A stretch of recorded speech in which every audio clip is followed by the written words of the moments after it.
Hosanna au plus haut des cieux. Hosanna, louange à notre Dieu.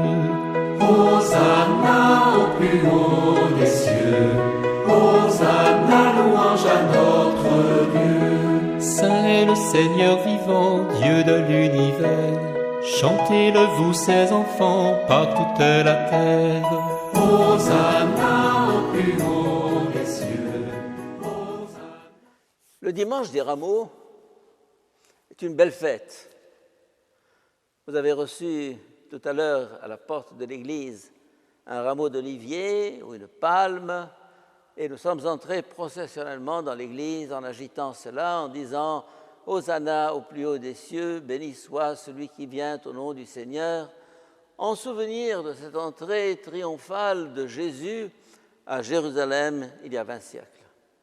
Qu'est-ce qu'il y a derrière cette histoire? Qu'est-ce qu'il y a?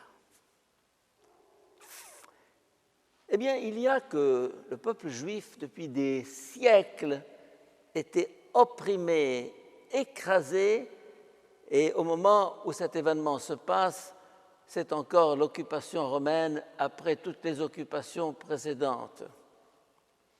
Et le peuple juif en a assez.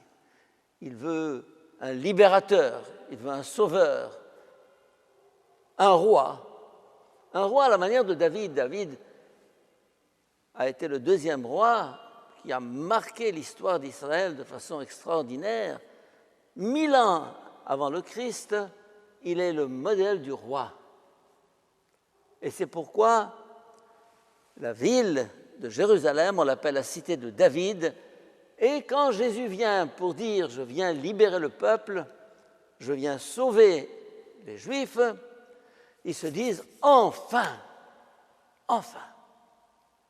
Et plusieurs fois, tout au long de sa vie, à la suite de miracles extraordinaires, ils ont voulu en faire un roi.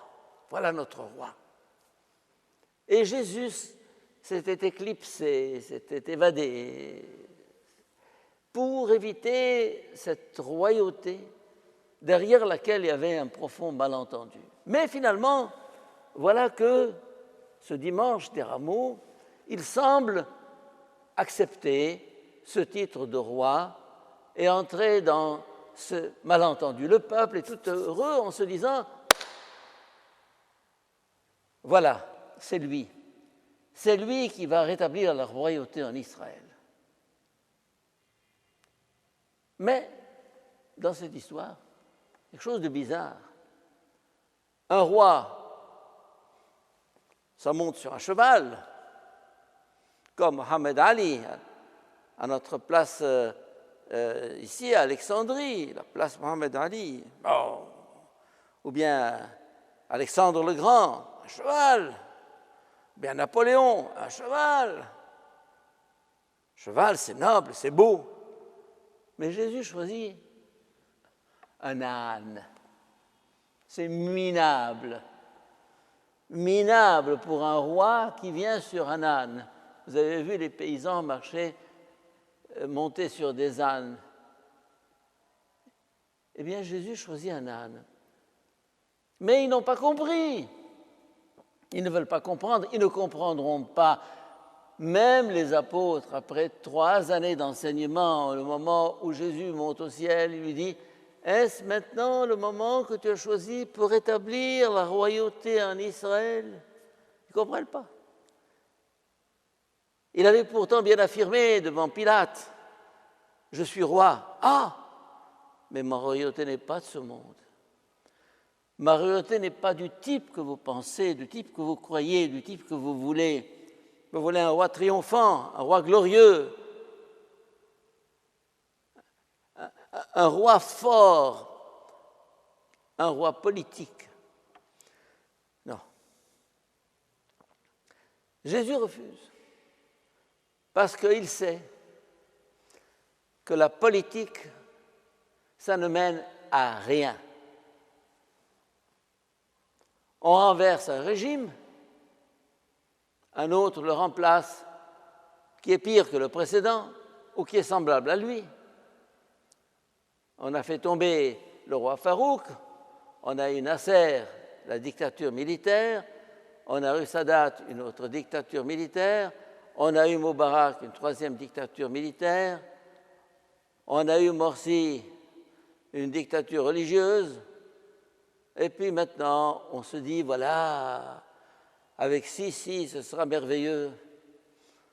Je ne suis pas pessimiste, je ne veux pas entrer dans des pronostics et des calculs politiques, ça ne me regarde pas, ce n'est pas le lieu d'en parler, mais le politique ne mène à rien si l'homme ne change pas de l'intérieur. Et c'est ce royaume intérieur que Jésus est venu conquérir. C'est l'homme qu'il est venu changer, c'est le cœur de l'homme qu'il est venu transformer. Il a toujours refusé le politique. Mais c'était très simple depuis le début de descendre à Rome plutôt que de descendre dans ce petit bourg minable de Bethléem. Eh bien non.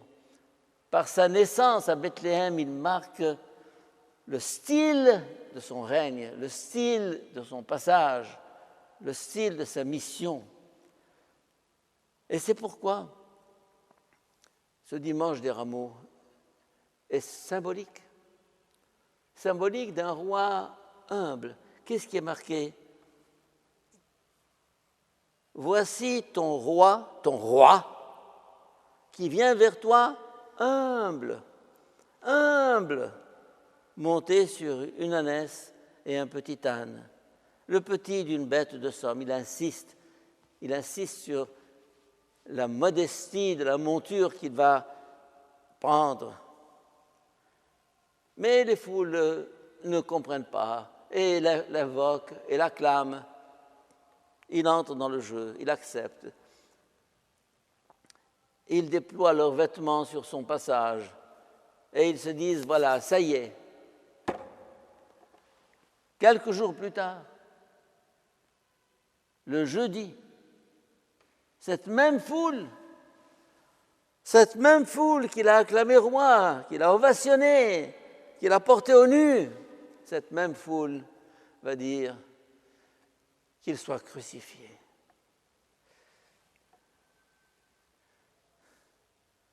Et Jésus le savait.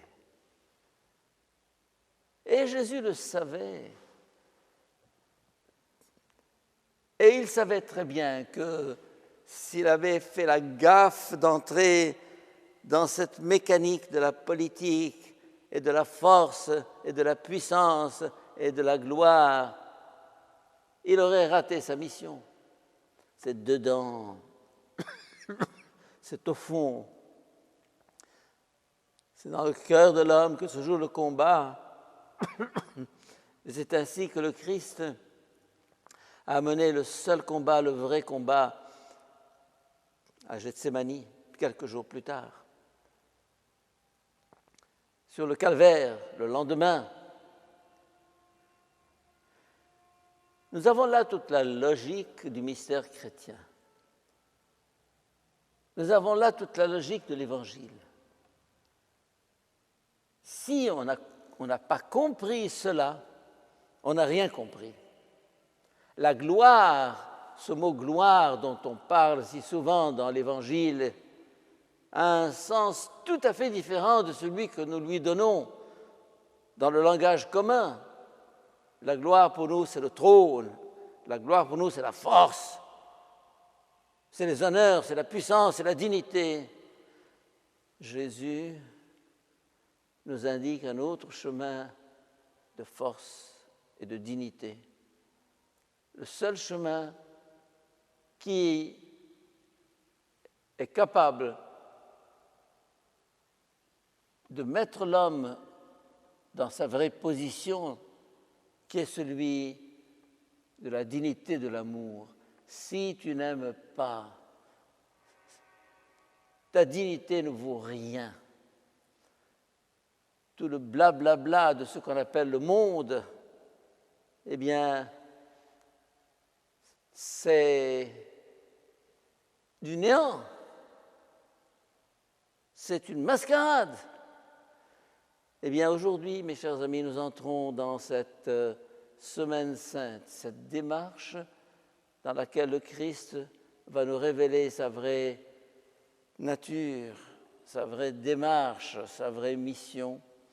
À sa suite, nous aussi, entrons dans cet esprit pour vivre avec lui cette passion qui l'amènera à la gloire de la résurrection.